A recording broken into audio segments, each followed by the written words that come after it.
আরিয়ান শেখ। তুমি মুসলিম? জি আঙ্কেল।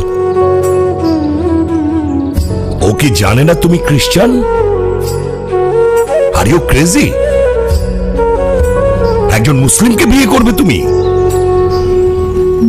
বাবা, আমি ইসলাম ধর্মে কনভার্ট হব। কি বললে?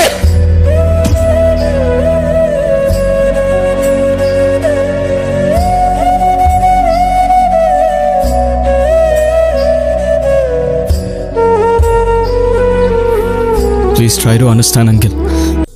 এখানে ওর কোনো দোষ নেই। ও যাই করছে সেটা শুধুমাত্র আমায় ভালোবেসে।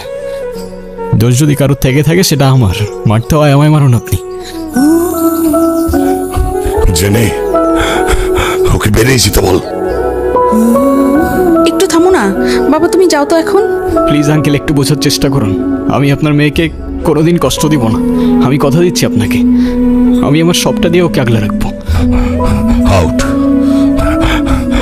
I say get out. Out বাবা!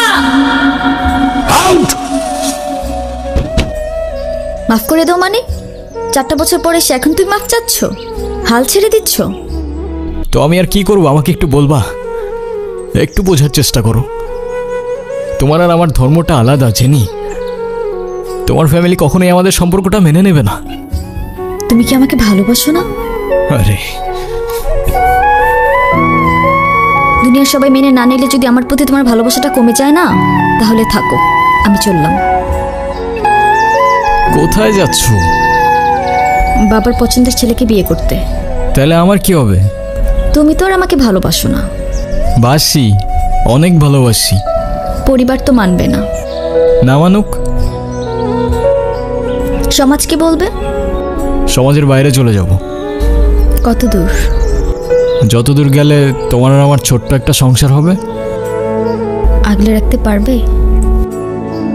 সারা জীবন।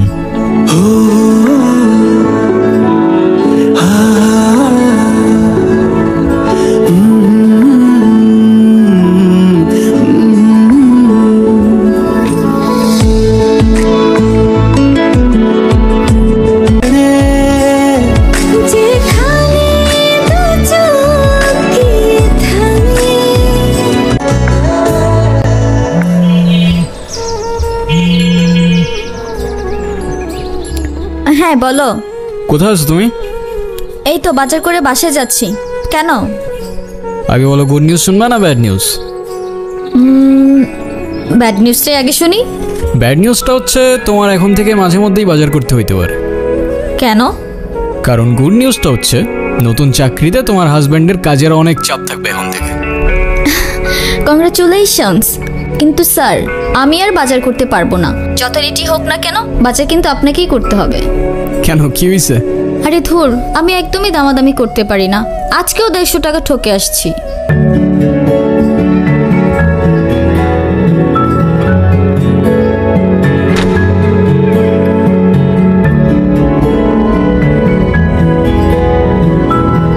আপনারা কারা আর বাসার ভিতরে কিভাবে ঢুকেছেন?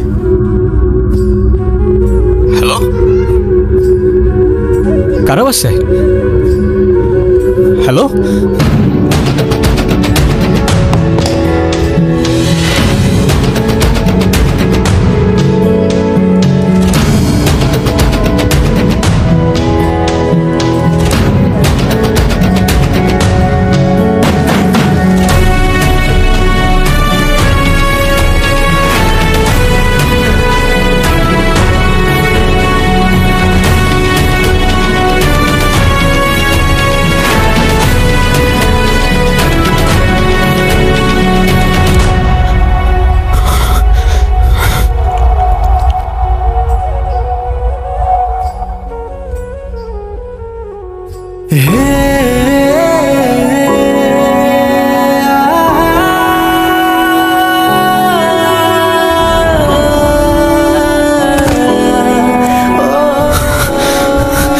Jenny, jenny, jenny.